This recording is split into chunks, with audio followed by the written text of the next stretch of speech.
are going to do our intro, but we wanted to give the mic over to the president of the Board of Supervisors, Supervisor Mandelman, to start us off because he has places to be.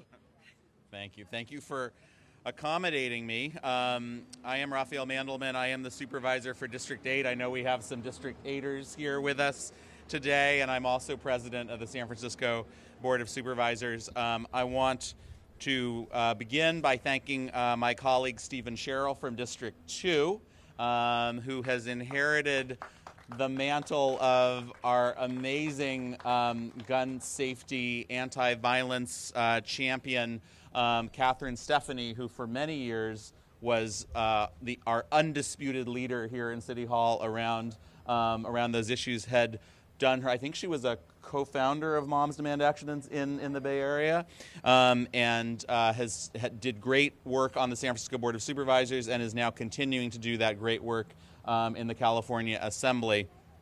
And I think we all know the news out of the federal government is bad on all sorts of things, but on gun safety, it is bad. And so it becomes all the more important that we do the work at the local level in our state houses and in our city halls to try as best we can to stop the horrible devastation that guns are wreaking across this country. It impacts every community. I look around at this gathering of folks, and it's people who I know and love from so many different worlds, so many different places, different parts of San Francisco. As the District 8 supervisor, as a gay man who is in elected office, am keenly aware that the LGBTQ civil rights movement in San Francisco, in many ways nationally, began with Harvey Milk, who 1 year into his service in this building was killed with a gun by a man with a gun. And we have seen in the queer community mass shootings that have impacted so many folks. Every community is impacted by this issue, and every community needs to stand up, make noise, and push at every level of government for us to finally get a handle on this problem. Again, thanks to Stephen Sherrill for picking up the baton. Thanks to my other colleagues who are here, Shaman Walton from District 10 and Matt Dorsey from District 6. And if I'm missing, I don't think I'm missing any other supervisors here. And of course, thanks to the moms who are so effective in this advocacy, to Brady United, Pierce's Pledge, United Playas, and the Marin Medical Society for all that you are doing on the San Francisco Marin Medical Society for all that you're doing on this. And with that, I think I'm bringing back Sam. Thank you. Thank you so much, Supervisor Mandelman. And good morning to everyone here. I am Sam Zinneber. I am the co-lead of San Francisco's Moms Demand Action Group. I wanted to extend our deepest thanks to Mayor Lurie, especially Supervisor Sherrill and your team, and all of the city officials and leaders who have gathered here today to honor the 11th National Gun Violence Awareness Day. Moms Demand Action was founded in 2013 following the mass shooting at Sandy Hook Elementary, where 20 children and 6 educators were shot and killed.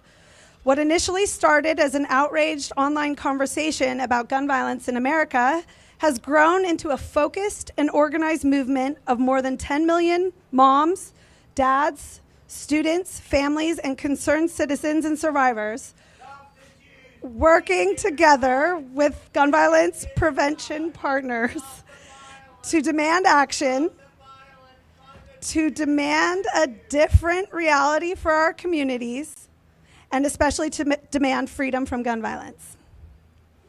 I got involved with Moms Demand Action in 2018 after watching students and survivors of the Parkland High School shooting cry on national television, begging the adults of our country to do more, to do better, and to make a change. Years before the Parkland shooting, as a high school senior myself, I lost one of my best friends to gun suicide just a few weeks before we were meant to graduate from high school. Unfortunately, in America, gun violence is hard to escape. Every day in the US, an average of 125 people are shot and killed, and guns are now officially the leading cause of death for American children and teens. The traumatic effect and impact of this extends far beyond these shameful numbers and statistics, shaping the lives of millions of Americans who witness gun violence, who know and mourn someone or who have lost someone to a bullet, and to all of us who live in fear of the next shooting. So today, and this entire week, we wear orange. We wear orange to honor the many lives cut short by senseless gun violence, as well as the survivors whose lives will never be the same because of it. Wear Orange was founded by the family and friends of Hadia Pendleton, a high school student from the south side of Chicago, who was shot and killed on a playground. That was January 2013, just 1 week after she marched in President Obama's second inaugural parade. Hadia was only 15 years old. Hadia's childhood friends decided to commemorate her life by wearing orange, the color hunters wear in the woods for visibility, to protect themselves and to protect others. Wear Orange originated on June 2nd, 2015, what would have been Hadia's 18th birthday. Now it is observed nationally on the first Friday in June and through the following weekend. The color orange has a long history in the gun safety movement. Whether worn by hunters in the woods of Pennsylvania, activists right here in San Francisco and New York City, or Hadia's loved ones in Chicago, orange honors the numerous lives impacted and changed by gun violence, and it demands action. There are so many reasons why I feel lucky to live in San Francisco. And one of those reasons right at the top is that we have the most dedicated, fearless, and inspiring gun violence prevention activists and advocates right here who are literally changing the game and setting an example for the entire country. I am honored to be in the fight together with them and to share this podium with them here today. And you're going to hear from them. And we're going to start with the intrepid Ruth Braunstein of Brady United.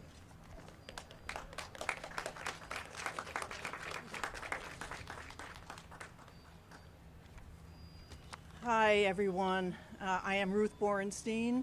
I'm one of the co-leads of the Brady United Against Gun Violence San Francisco chapter and also the California Legislation and Policy Chair. Let's face it, gun violence is an incredibly depressing topic. There are scores of deaths and injuries happening all the time, mass shootings, school shootings, suicides. We cannot bring back those we have lost, but we can honor them by working to prevent further gun violence.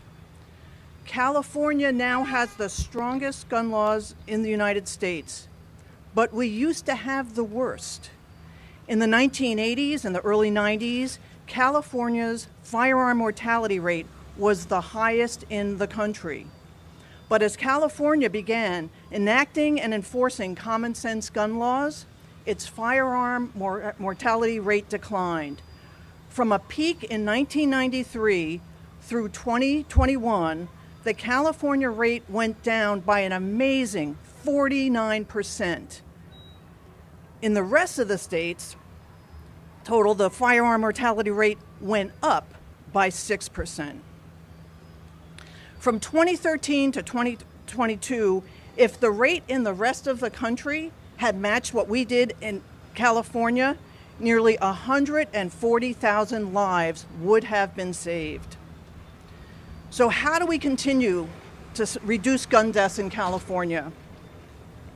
At Brady, we continue to look for sensible laws that can respond to developments in the gun industry, both in San Francisco and statewide. An excellent example of this has to do with ghost guns.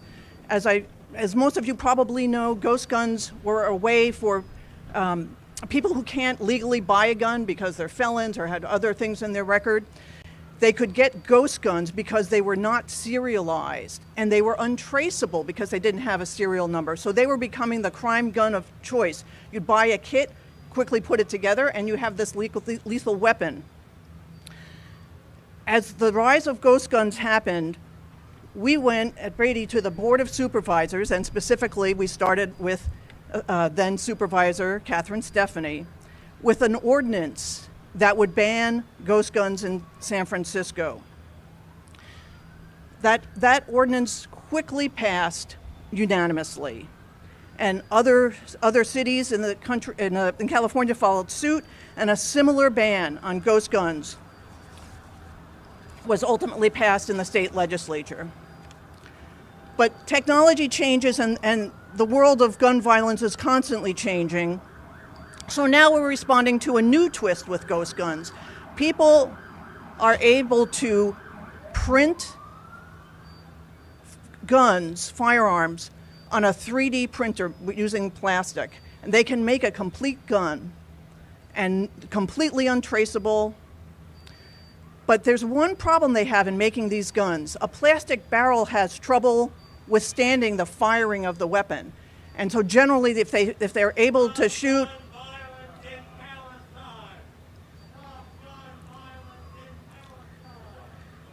you need to have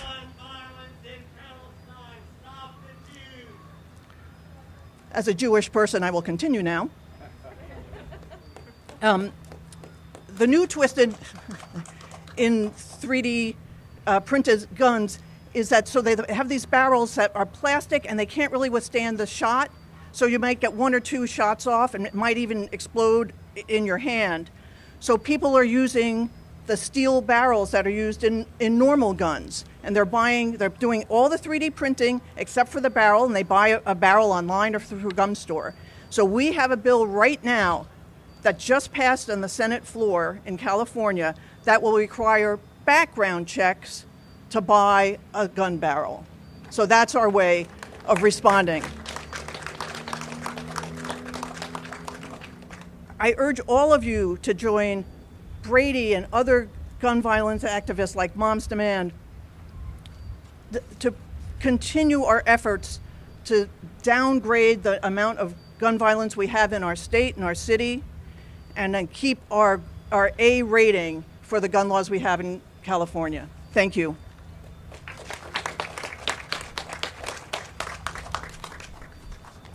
Thank you so much, Ruth. Now we're going to hear from the amazing Leslie Hugh of Pierce's Pledge.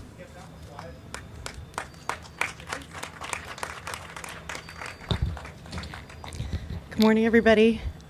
This is my son, Pierce. He was a San Franciscan.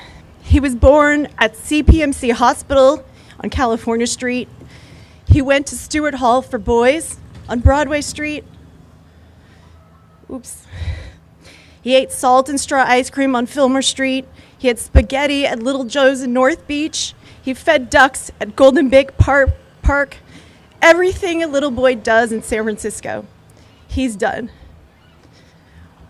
On January 13th, 2021, my son Pierce was shot and killed by his father during a custody case.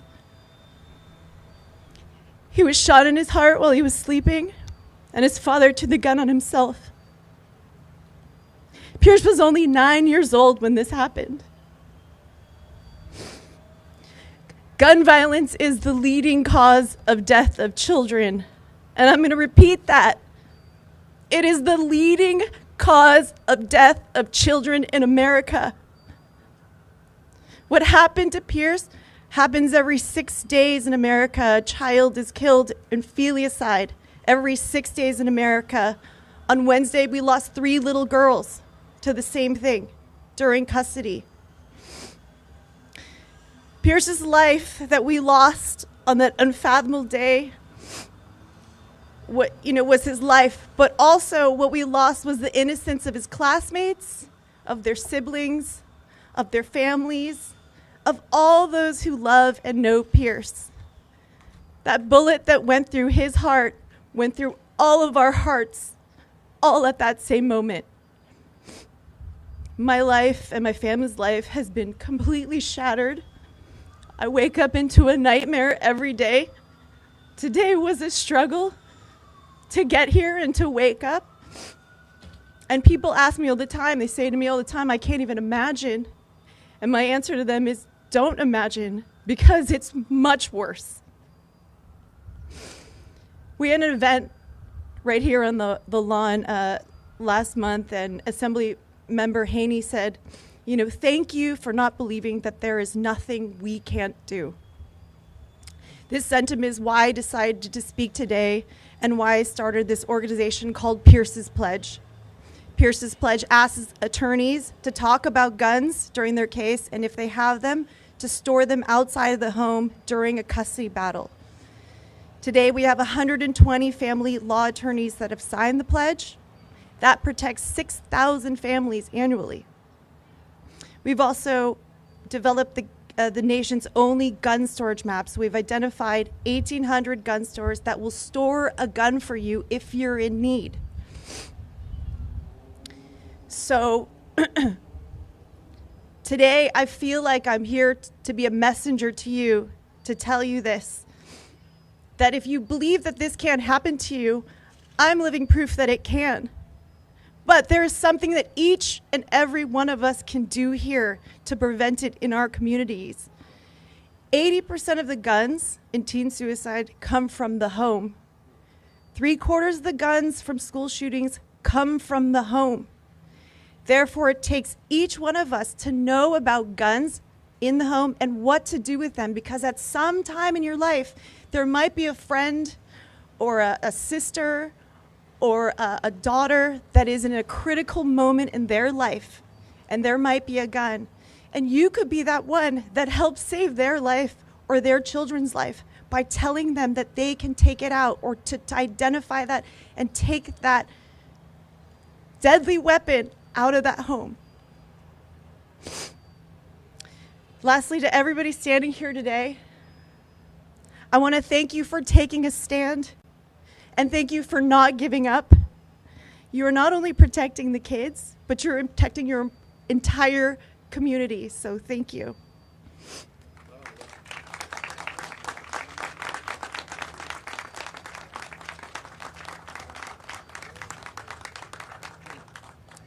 Thank you so much, Leslie.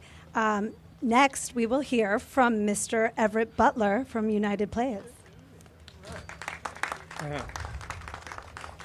Good morning, all. We stand here today in unison for we are against senseless gun violence. May all those that have lost one to this senseless gun violence, may your loved ones rest in peace. To the ghetto angels, to all those, sister, I see you out there, ghetto angels, y'all rest in heaven. For those are the ones that are shining down on us today. Come on now. We're here for a reason. We got this orange on because we pushing for a cause, and that's to end senseless gun violence. For the Pierces, the Chases, the Day-Days, may they rest in peace. For we're going to continue to fight for them. United we stand, divided we are stuck. So that's why we're here today and we showed up. We push for the right cause and not the wrong cause. Together we stand, divided we shall be stuck. As we continue to put our boots on the ground, we need the rest of y'all to show up and show the people that we're here for each other and not for just the other. We're here for each other and not just the other. I need you to hear me. Together we stand. I'm going to say it again. Divided we are stuck. Join us in this fight, because it's us that we have to do it right. It's those up there that's going to give us the strength. We look to them for spirit. My mother's up there. I draw my strength from my queen. Together, we're going to push it. We're going to make it right. It ain't easy, but something had to happen to make this happen. And that's why we're here today. Thank you.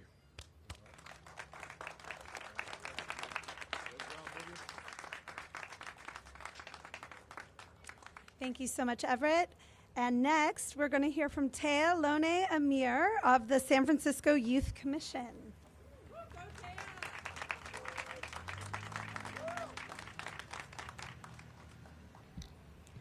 Good morning, everyone. My name is Tea Lone Amir, and I am a member of the San Francisco Youth Commission. I stand before you today as a young person of this community who loves my city, but I am angry. Angry that school, a place that kids love to go, is somewhere where they have to fear for their lives. Today is Wear Orange Day, a day that came to be after Hadia Pendleton was shot and killed on a playground in 2013, a place where she also loved to go. Unfortunately, on a day that we cherish Hadia's memory, the fact remains that not enough has been done to reduce weapons access in San Francisco. Over the past 5 years, shootings in San Francisco have increased by 74%, with 158 people killed by firearms. Recently, many schools, both public and independent, in the San Francisco area have experienced many threats and real occurrences of youth gun violence. Between March of 2022 and April of 2023, of 100 student conflicts on and off the San Francisco school campuses, 31 involved guns. On August 21st, 2024, within a week of the first day back to school, a student from Galileo was shot in the middle of the day at Ghirardelli Square.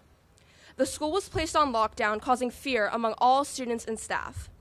On October 10th, a 17-year-old San Francisco resident was arrested for this incident. The officers on the scene found the suspect in possession of a loaded gun. I am a junior at San Francisco University High School, and back in November, my school went on lockdown due to an intruder threat. For 45 minutes, my classmates and I sat terrified under our desks, wondering if today was the day that we would appear on the evening news under the heading of another mass school shooting. Thankfully, the threat was neutralized and we all went back to our classes, but the feeling that we all felt was the same, that the place that used to be safe and secure was now neither. As youth commissioners, we are committed to addressing this issue. Working with my fellow commissioners, we are dedicated to reducing youth gun violence and weapons access in San Francisco. This includes advocating on behalf of San Francisco youth to make sure the city continues to fund programs that are effectively addressing this issue, like the gun buyback program hosted by United Playas, which helps remove weapons off the streets. This program, as well as other important programs like the Bayview Hunters Point Foundation and the Samoan Community Development Center, are critical partners in the fight against youth gun violence, and we need to make sure that they are not only funded, but also expanded. We need to be funded, but not also expanded. We also need to continue investing in mental health in schools. I understand that we are living in tough fiscal times and that difficult decisions must be made, but it is crucial that we do not balance budgets at the expense of student safety. Right now is not the time to be cutting social workers and counselors. We must prioritize supporting our youth, investing and pushing schools to strengthen access to existing resources such as mindfulness, restorative practices, conflict resolution, peer resource programs, and therapy.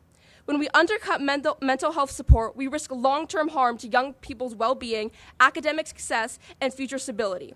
Investing in these programs and resources is not a luxury. It is a necessity for creating safe and caring learning environments where all students can thrive. We owe it to Hadia. We owe it to the Galileo student. We owe it to Pierce. We owe it to every young person who has had to sit under a desk wondering if they'll make it home that day. And we owe it to ourselves to fight for a future where schools are places of growth, not fear.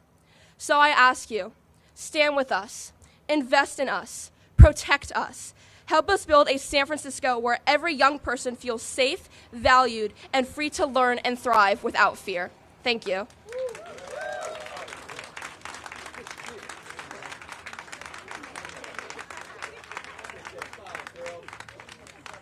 Thank you to Taya, and thank you for bringing the voice of young people to this fight. You guys are right at the forefront, and it is our jobs as adults who can do something to make it better for them.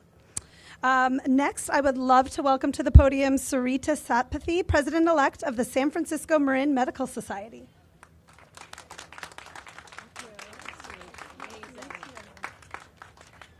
Hello, everyone. I'm Dr. Sarita Satpathy, President-elect of the San Francisco Marin Medical Society. I'm honored and inspired to be here representing the 3,500 physicians and medical students who care for our communities. For many decades, the Medical Society has been a leader in local as well as statewide initiatives and legislation to reduce gun violence. Gun violence is a public health issue, not just criminal justice. Many of our physicians are on the front lines of treating its consequences and witnessing its impact on individuals, families, and communities, including caring for people with gunshot wounds, psychological trauma from gun violence, and long-term complications from gun injuries such as disability, chronic pain, traumatic brain injuries. Physicians often counsel their patients on risk factors for gun violence, including safe firearm storage, mental health concerns that increase the risk of harm to oneself or others, and domestic violence situations where firearms are present. Psychiatrists, pediatricians, family physicians, and internists regularly see the mental health impact and effects of gun violence, such as PTSD, anxiety, depression in survivors and witnesses. as well as increased suicide risk associated with firearm access, especially among youth and the elderly. Firearm violence and suicide disproportionately impact socially and economically disadvantaged groups, and growing evidence suggests that firearm violence is both a cause and consequence of inequity and inequality. As San Francisco's physicians, we are committed to using our platform to voice the needs of our patients and to advocate for policy and practice change that targets structural inequities. We are proud to partner with everyone here today to facilitate local reforms and promote more equitable healthcare systems that improve the conditions of daily life that place some communities at higher risk for firearm violence. We must continue to address this crisis with augmented research on gun violence, passing common sense gun safety legislation, and supporting community-based violence prevention programs. We are so grateful for the efforts of everyone here today for addressing this crisis head-on. Thank you.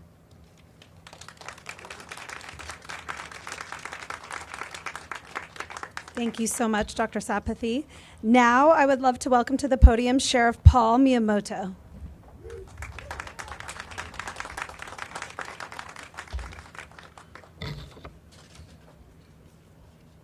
Good morning. As a sheriff, I see firsthand the toll that gun violence takes, not only to victims and their families, but also the first responders, the health professionals who help try to save lives, and the communities left to pick up the pieces. Behind every statistic is a person, a child, a parent, a friend, and that's why we're here today. Public safety isn't just a law enforcement responsibility, it's the community's responsibility. Gun violence prevention starts with open conversations in homes, in schools, and neighborhoods. It includes the mental health support, secure gun storage, and making sure young people have paths away from violence in their communities. Some of the statistics are depressing, some of the statistics bring us down, but I also want to bring up that the good work being done in this community in San Francisco is bringing us up as a community.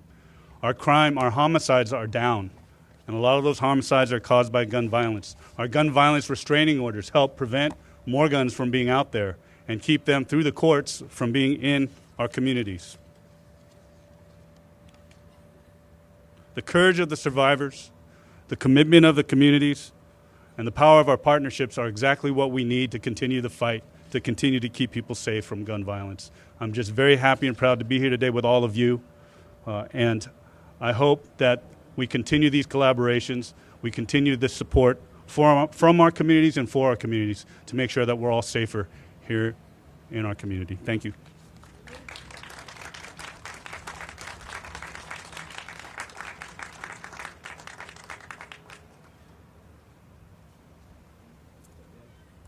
Thank you so much, Sheriff Miyamoto. We would now love to welcome to the podium Mayor Lurie.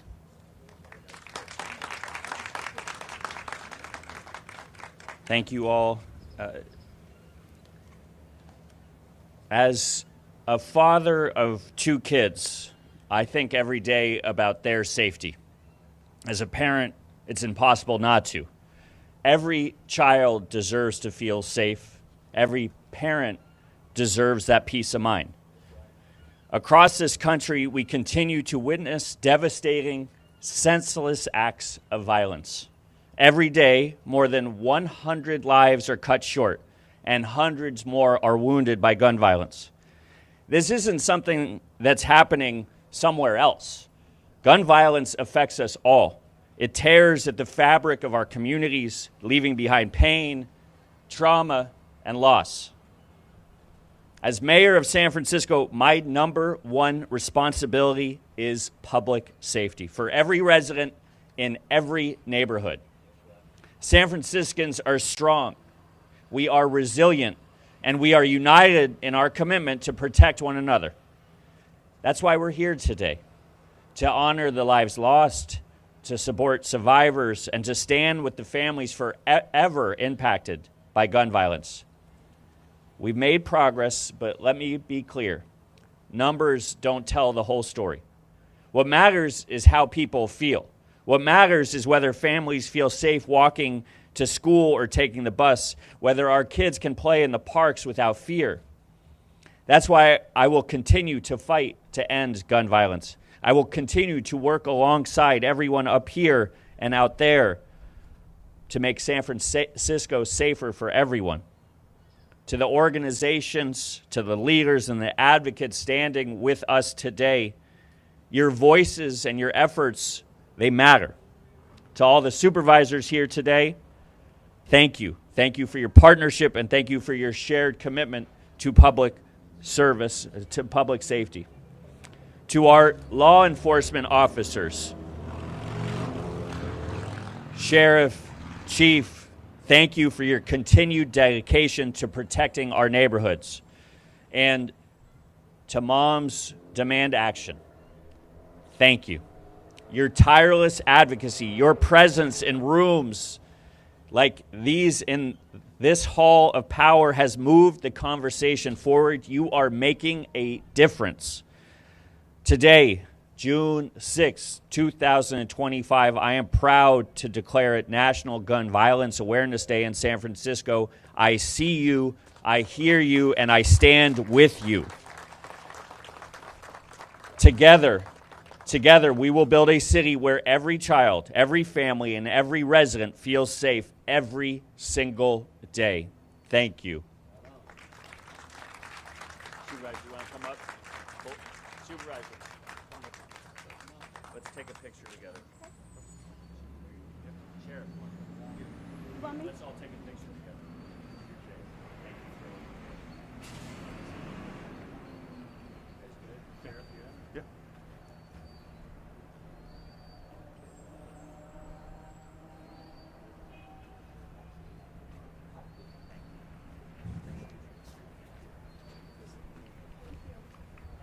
Give you your notes back.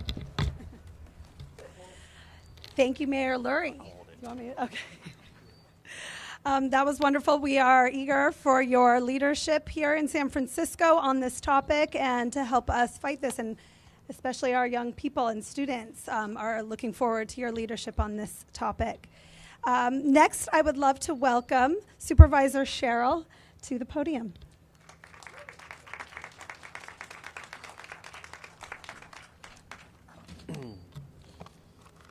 Friends, thank you all for being here today. But more importantly, thank you for refusing to accept that gun violence is inevitable. To the advocates, survivors, and families here, your courage is what drives this movement. I want to thank my predecessor, Assemblymember Catherine Stephanie, whose leadership helped make this issue central to our city's agenda. It is a privilege to carry that legacy forward. And as a father, I do not take this work lightly. Every parent wants to believe that their children will grow up safe and free, and I do not think that that is a radical hope. But we know that in this country today, it is. We know that gun violence is the leading cause of death for kids and teens in America. But the work of organizations like Moms Demand Action, Brady, United Players, Pierce's Pledge, and the Youth Commission is proof, is a living legacy to the children and the families we have lost. Many of these efforts were founded by mothers, by loved ones who turned unimaginable pain into powerful action. They have fought to ensure that no other family has to experience what they did. In our city, in our country, they are stronger because of our work and because of your work.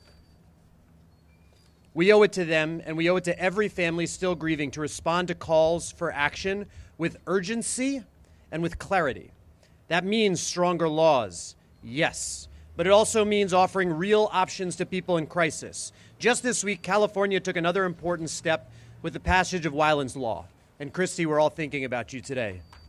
Authored by Assemblymember Catherine Stephanie, this bill will help close dangerous gaps and give us another tool to protect our kids. Because there are so many moments, a custody dispute, a mental health spiral, an abusive relationship, when someone knows they should not have a gun at home but has nowhere to turn. We need to make it easier for people to choose safety. That is why safe gun storage must be a core part of our public safety agenda right here in San Francisco. And it is why I am proud to stand with a leader like Leslie Hu and like Pierce's Pledge, who are sounding the alarm on how to access firearms during custody disputes and how that access can end in preventable tragedy. Our law enforcement agencies must be ready and able partners to advocates, to families, and anyone trying to remove weapons from a moment of crisis.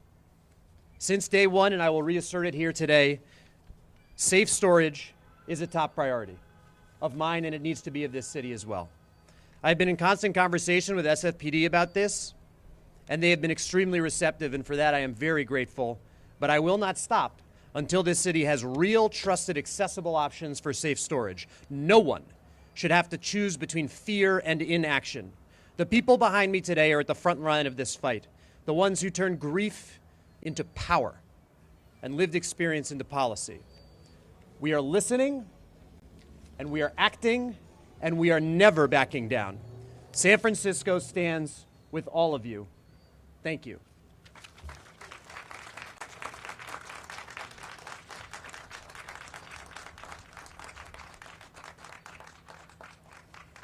Thank you so much, Supervisor Sherrill. Next, we would love to welcome Supervisor Shaman Walton to the podium. Good morning. Good morning. We need more love and less guns in our communities. For too long, our communities have been plagued with gun violence. Whether we're talking about mass shootings in our schools, mass shootings in our public spaces, or gun violence out on the street. We see too many people dying at the hands of firearms. And we see a lot of talk when it comes to addressing gun violence. That's why I want to thank Moms Demand Action.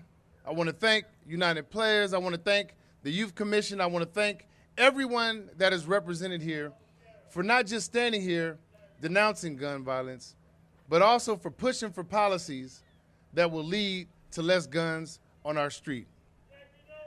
Like our sheriff said, it takes more than law enforcement response. It takes more than just these organizations that stand up here with me. It takes everyone to participate in the education of what gun violence does. It takes everyone to support programs in our communities like gun buybacks. It takes everyone to come together and say we had enough. Because at the end of the day, the less guns we have on our streets, the more safe people are, and the less violence we will see. Thank you all for being here this morning, and thank you so much for acknowledging and honoring this day in San Francisco.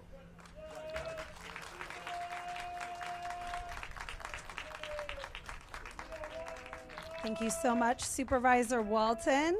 Lots of cheers even on the street for you. We'd love to now welcome Supervisor Mahmoud to the podium.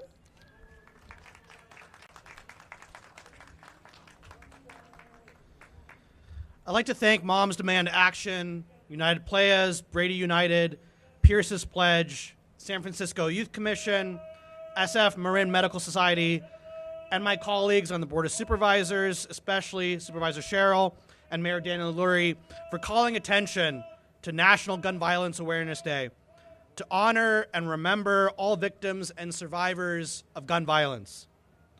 I'm Supervisor Bilal Mahmoud, representing District 5, an area that unfortunately knows gun violence all too well.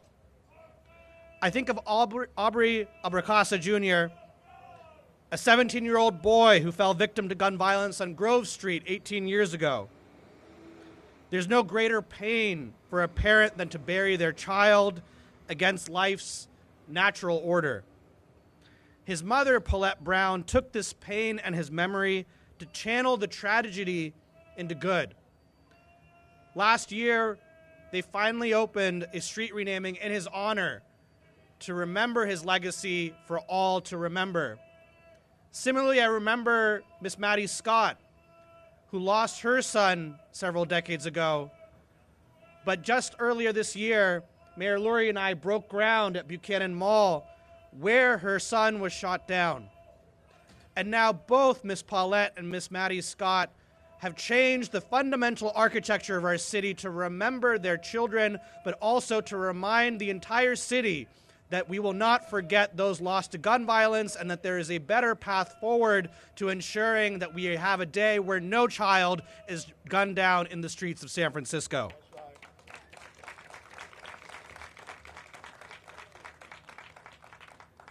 Seeing this crowd today, I'm hopeful in the future that we can create together. So I ask that we use this opportunity to recognize that there is still work to be done, and to honor the memory of those we've lost, and to turn our pain into action as these brave mothers have done as well. Thank you.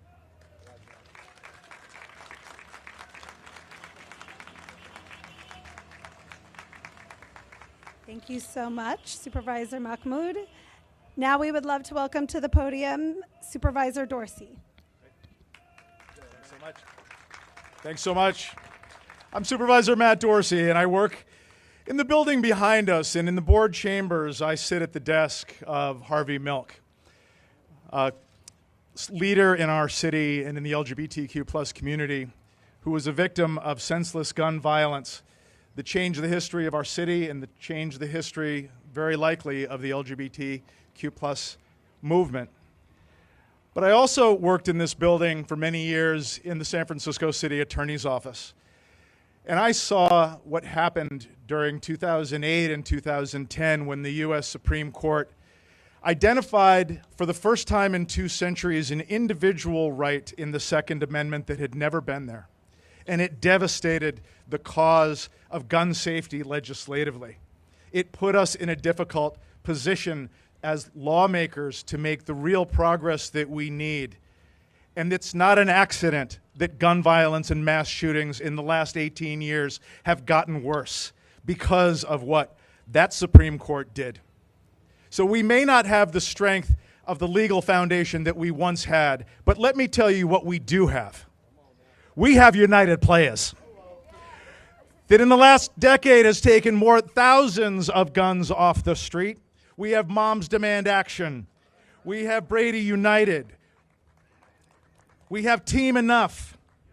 We have the San Francisco Youth Commission that is speaking the truth to power about what young people are facing and have to fear about gun violence. We have the San Francisco Marin Medical Society that is also the conscience of gun violence on this issue. We have Pierce's Pledge. And we have Leslie. We have Sam and Ruth and Tia from the Youth Commission. We have Sheriff Paul Miyamoto, whose leadership has been heroic. The San Francisco Sheriff's Department, the San Francisco Police Department. We have the leadership of Mayor Daniel Lurie, Stephen Sherrill, who has done a heroic job of stepping in and filling the large shoes that his predecessor, Catherine Stephanie, left. We have Raphael Mandelman and Shaman Walton and Bilal Mahmoud, and you have me, and most of all, we have you. All of us have a role to play in fighting gun violence, and it is an honor to be a part of this. I will always stand with you. Thanks so much.